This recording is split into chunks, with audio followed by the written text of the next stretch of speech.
Today,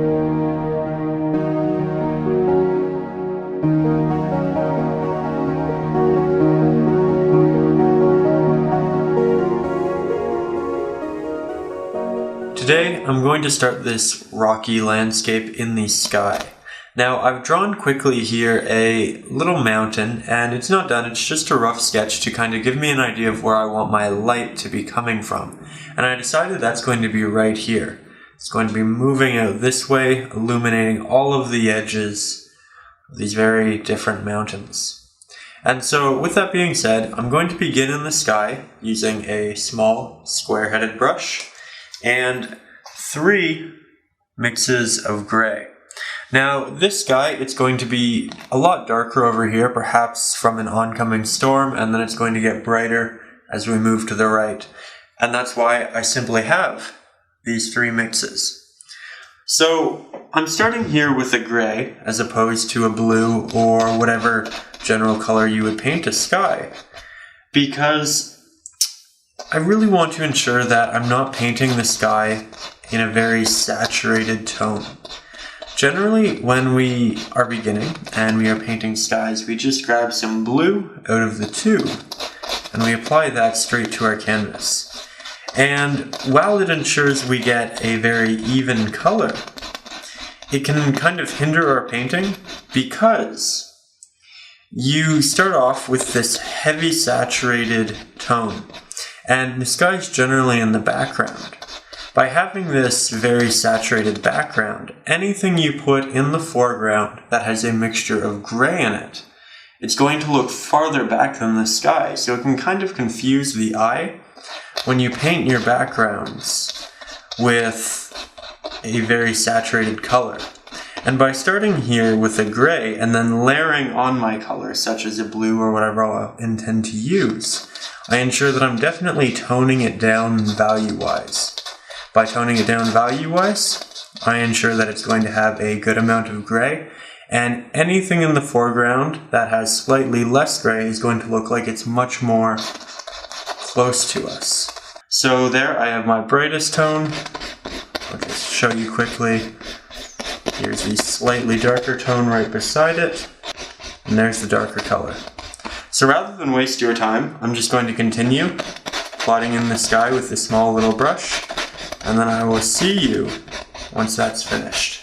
Now I've finished blocking in all of my grays, and you can really see down here why I like to do all of this with a much smaller brush. I could use a larger mop brush and finish it very quickly.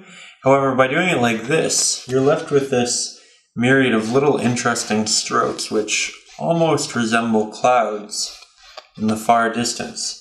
And it's an easy way to complicate your sky, make it interesting, while not making it too overcomplicated. Also, try to stay fairly consistent with your strokes. Mine all went in this direction. So here I'm just beginning with another gray. It's a mixture of my black and my white. And we're just going to start scraping this in. Now, I'm not doing this in any particular direction, and I'm actually trying to make it fairly obscure looking, fairly messy. I want it to have a lot of movement because it is a storm cloud. It's not supposed to be neat and tidy. It's supposed to be interesting, complex, ever-changing, and reacting. And so for that reason, I'm taking my brush. Sometimes I'll swipe like that or like that. Just trying to really build it out. I'm making the sky itself blend into it, and I'll probably also have some harder edges as well. So we'll do that right here. That's a little bit too dark. Probably want to brighten the tone, bring the value up a little bit. But we will leave that harsher line. Having both soft gradients and harder ones will really ensure your painting doesn't get boring in the clouds. Also note that when you scrape in oil paint, you can see through it. So if you're finding that's an issue, you have 2 options. 1, you add a thick pigment like titanium white, or 2, you apply more pigment in a softer brush stroke. You can probably almost hear the difference. Here is a hard stroke. Here's a soft stroke. One of them really covers it up, and the other takes paint away. Now with a little bit of yellow ochre, titanium white, the black, and lemon yellow, I'm applying a little bit of warmth to the top of the sky. Now I'm doing this in the same brush strokes I was before. I'm working around all of the little clouds that I created, occasionally blending in with them. And I don't want this to take up the entirety of the sky. However, I do want it to just move in that way a little bit. Just making sure we have enough interest in varying colors. There we are, a little bit of orange hue as well. And it's very subtle, you can probably barely see it through the camera. But that's good. Subtlety, especially in the background, is incredibly important while we paint. Now here I'm just taking my small square-headed brush and I'm trying to diversify the shapes which my clouds make. I'm trying to make them move out in different directions and be really three-dimensional. So I kind of put down a line and then I blend it backwards in a lot of little circular motions. And then the sharper area, I just try to feather it a little bit. I don't want anything too sharp. So I'll do that, and then I'll go back.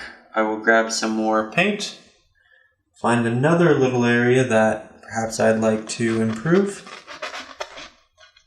draw it on, and continue the process.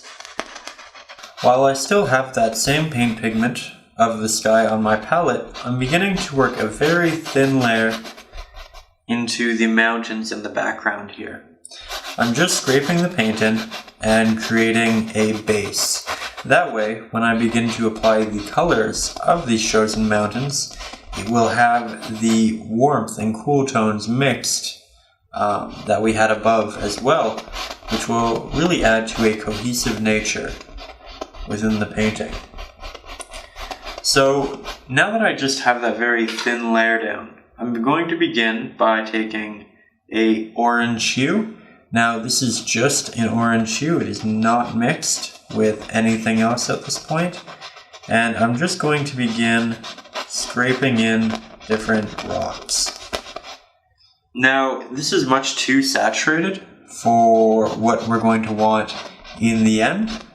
However, it's good to just get that base on, understand the color, and then from there, I'll begin to add more of the tones that are going to make it much more neutral.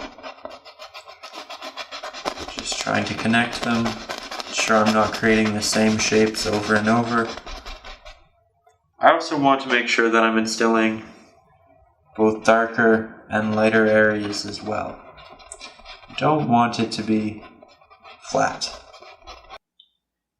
Now that I have a couple of these mountains scratched in, I'm taking a gray mix similar to that of what I used in the sky.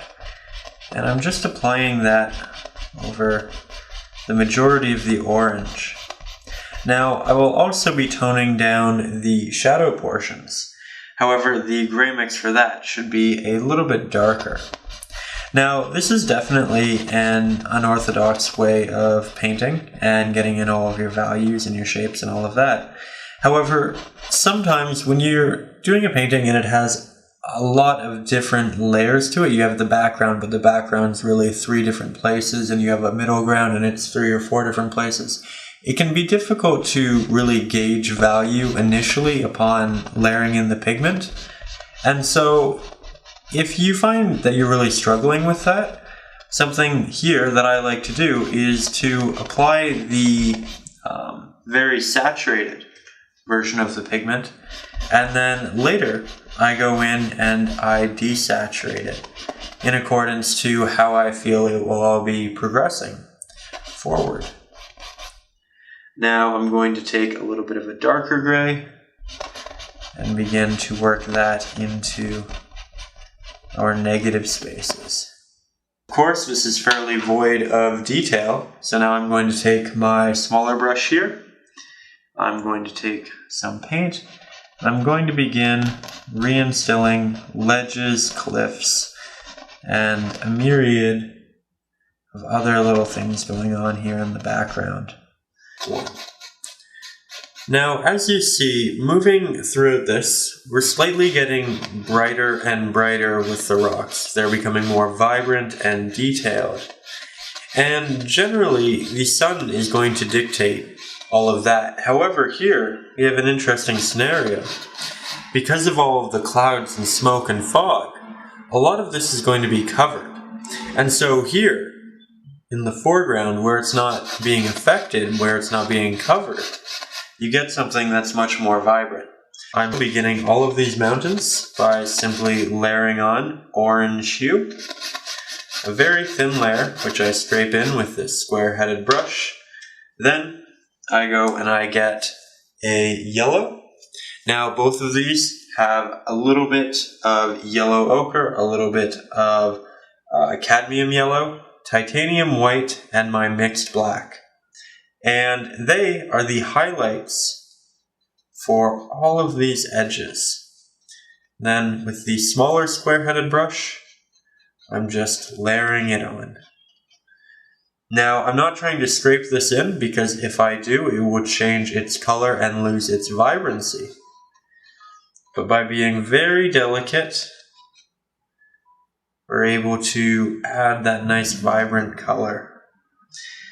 And of course, you want to make sure, as we're moving forward, it gets slightly more vibrant every single time. So I'm not actually adjusting the color, I'm just blending the pigment less. And that's kind of an easy way around it. Then, of course, I go and I grab my much darker orange, and I begin to layer that in as well. Primarily working in horizontal and vertical strokes, and occasionally connecting with the brighter area. However, I do like the orange as a transitional piece. Now, I really like how the painting's progressing and how we're getting closer and more saturated. However, because orange is such a dominant color, I feel like we might end up with too much of it here. So what I'm going to do, I'm going to start to place trees in and amongst these varying areas.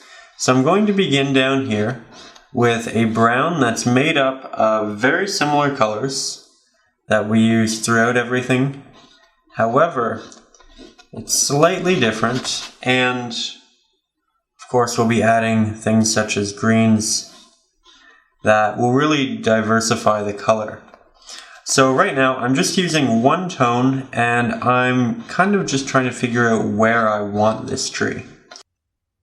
So what I'm doing now is just trying to move this tree throughout varying rocks. It's going to begin here on this one, wrap around this one, and then go behind these two. So we're kind of creating and asserting a depth between our rocks by only using one tree. And that's really important because you don't want to use too many trees and accidentally overcomplicate your painting. So if you can just get one in and use it in such a way that it's created in a very interesting and diverse way, then that's really all you need. And, you know, these things have been growing and moving in the wind and in these shifting rocks, and there's just so many things that come into play that really affect them. There we are. Now I'm also going to take highlight that I used from other rocks. I'm just going to apply minimal amounts of it, because a lot of this light isn't necessarily the rock itself, it's the light from the sky. and the atmosphere. So they will share a similar color palette. Now here I'm just taking the highlight color that I used in the mountains, and I'm doing little applications, little strokes. And I'm blending small portions of them, but for the most part, I'm kind of just letting them remain.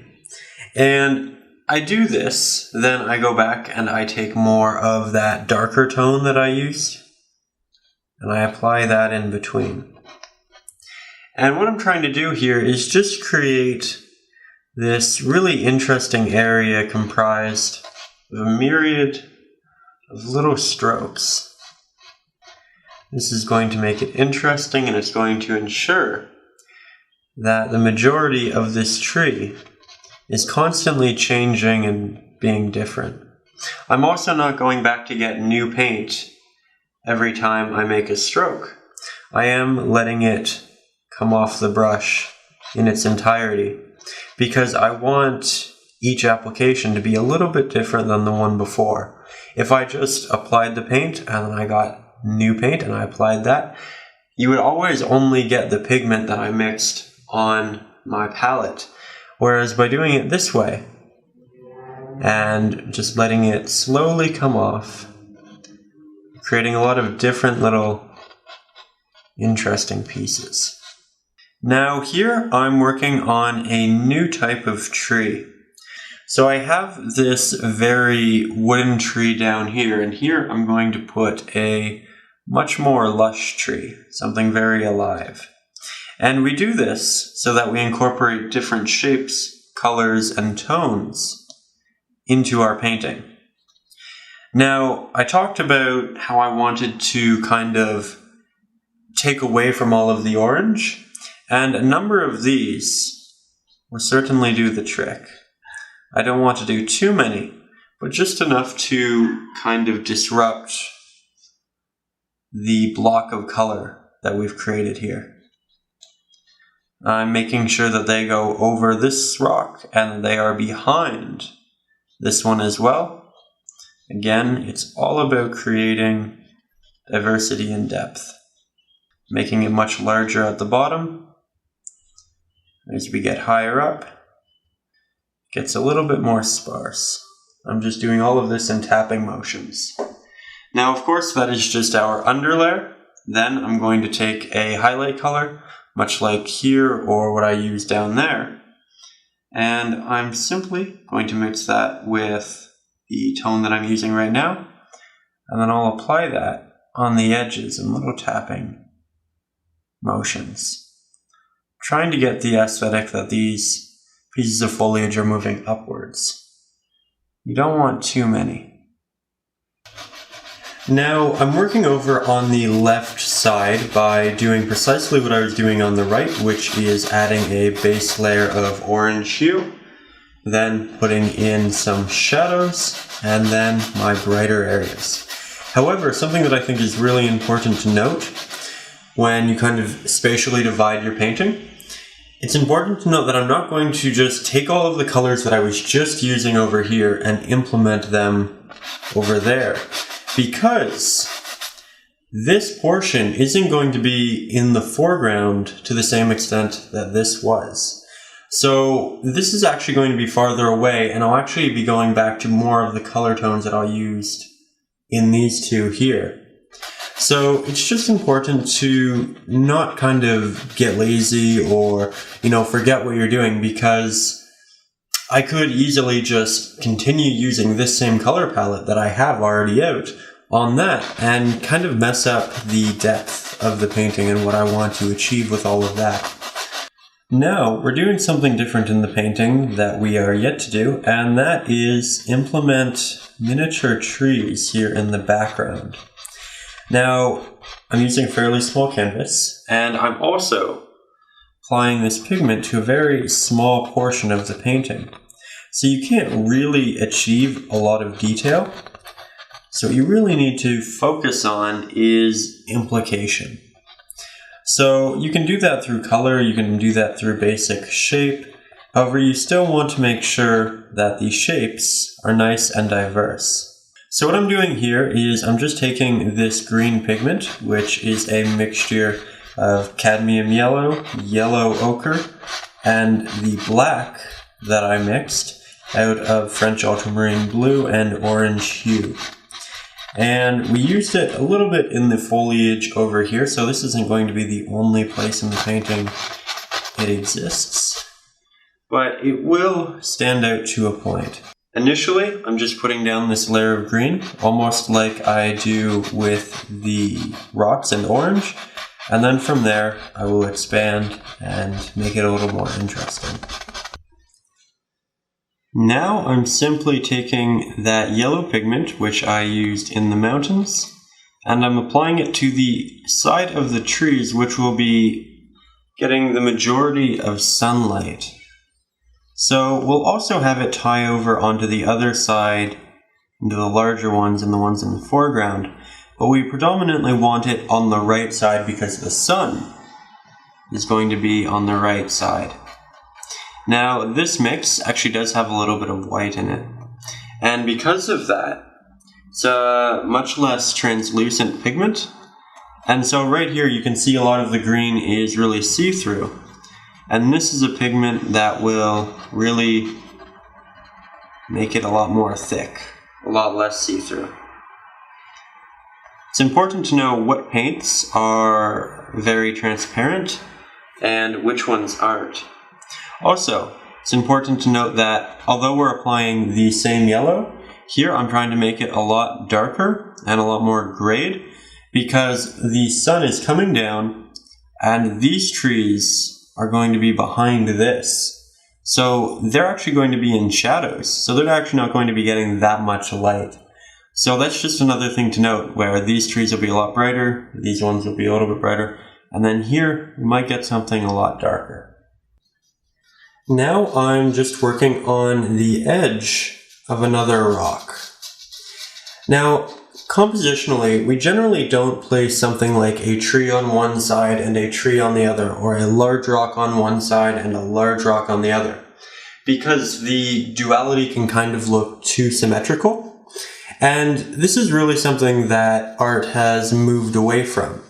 However, if you really go back in painting, and especially if you look at a lot of religious work and work around the 1400s, you will have pieces of paintings almost framing the painting itself, and it kind of gives it this ornamental look. And it's definitely a very classical kind of thing to do, and it's also something you naturally do as a child when you begin painting. You like the duality, the symmetrical nature, and I think it's something really interesting. I'm not sure how I really feel about it as a whole at this point, and generally when you're not sure how you feel about something artistically, the best way to figure it out is to try it yourself. And so what I'm going to be doing in this painting is creating something at the same level in the foreground as this over here. So we're almost going to frame the painting in these types of rocks, and the idea is that you kind of look through them into this interesting background. But the point I'd like to make here is that you shouldn't be afraid to try things when you're painting, because you don't know until you try. And the lesson you learn, even if it's wrong, is probably going to be much more valuable than the singular painting itself, because you'll know whether or not to incorporate or not incorporate things into your future works. The information is worth messing up a painting. And it's paint, so you can always go back and paint over it and fix it anyway. So the real lesson here is try things. Don't be afraid. Give things a shot. Above all, seek information and learn. Now that I have my orange base, I'm just taking my very luminous yellow, which I used in the foreground of the other rocks. Just applying this with my smaller square-headed brush, trying to create some interesting little divots and ridges within here. And I'm not really scraping the paint in. As you can see, when I do that, we really lose a lot of it. Instead, I'm taking the paint and I'm lightly pressing the brush to the canvas, almost to the point where the bristles themselves don't touch the canvas, but rather just the pigment does. So I'm going to follow a lot of my edges. I might make it a lot brighter up here, maybe brighter down there, have it a little bit less in the middle just for some diversity. You generally don't want all of your lighting to look the same, because it isn't in real life. And even if it is, sometimes it's best to take artistic liberties. Have it come into the rock sometimes as well. Now that our highlights are all applied, I'm going in and I'm working in my shadows as well. Now, with these shadows, I'm not only trying to create a dark area, I'm also trying to separate little portions and places and kind of create little cracks on the rock, as you can see here. And so this is just an additional layer to make things interesting. Also, the sun is coming this way, so it will hit both sides. It's predominantly going to hit that side, and that's why that side's a little bit brighter than that, but that is definitely going to still achieve some level of highlight. That in mind, the farther we get back in this rock, the darker it's going to get, because the more shadow is going to be cast upon it. Less light is reaching it. So I might even begin from the back here and then work my way forward into the light. Remember, we're painting this very different than we paint that, because that's far away and it needs to be soft. This is much more close up and you need that little texture. Those very interesting little pieces. Now that I have a good idea of how I want all of my mountains and how they are moving backwards, I have a much better idea of how much depth I want in this painting and how much diversity I want between each mountain. So now I'm just taking some gray paint mixed with a little bit of orange, all of the colors we used before, and I'm just scraping that a very, very minimal amount over areas that I want to be farther away. Almost to the point where you probably can't notice it on camera. It's incredibly minimal. But what I'm doing by applying this is two things. And both of them greatly affect depth in painting. One, I'm taking down the saturation by applying the gray over the oranges. So everything with a low saturation is going to look far away, where everything with a high or stark saturation is going to look much like it's in the forefront. Now, by doing this, I'm also taking down the values. And the values are if something's very black or very white, it has a lot of contrast. So by applying this gray, I darken the whites and I brighten the blacks.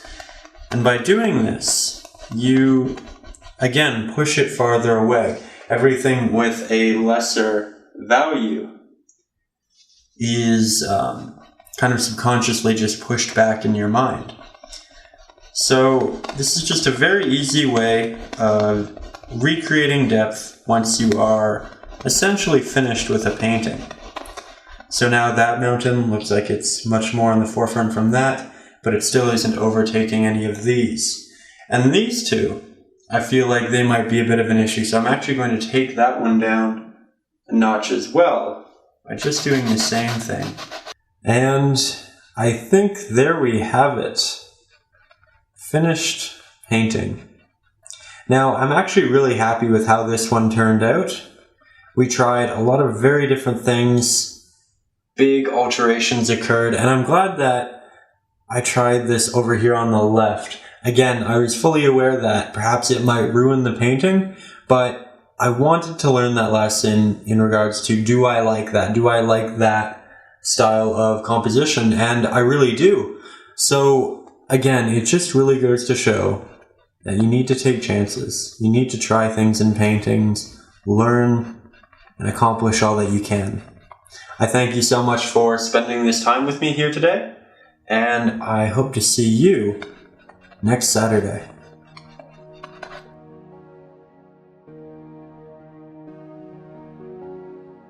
I truly hope you've enjoyed, and again, if you have any questions or inquiries regarding today's painting, I implore you to leave me a comment in the comment section down below. I'd be more than happy to attend to it and help you in any way that I can. Now, all of that being said, if you've enjoyed today's video, if perhaps you'd like to see more, then I'd implore you to hit that subscribe button and consider signing up for my weekly newsletter. Upon signing up for that, I will send you a free real-time painting tutorial of a winter cardinal, and in addition, every Saturday I will also send you an update email including all of the videos that I've released from the past week and also tips and tricks. On a similar note, if perhaps you'd just like to see what I'm doing, stay up to date, see my work, and perhaps even send me a message, you can find me over on facebook.com. Now, all of that being said, again, I truly hope you've enjoyed. My name's Ryan O'Rourke. I hope to see you next Saturday, and above all, stay creative.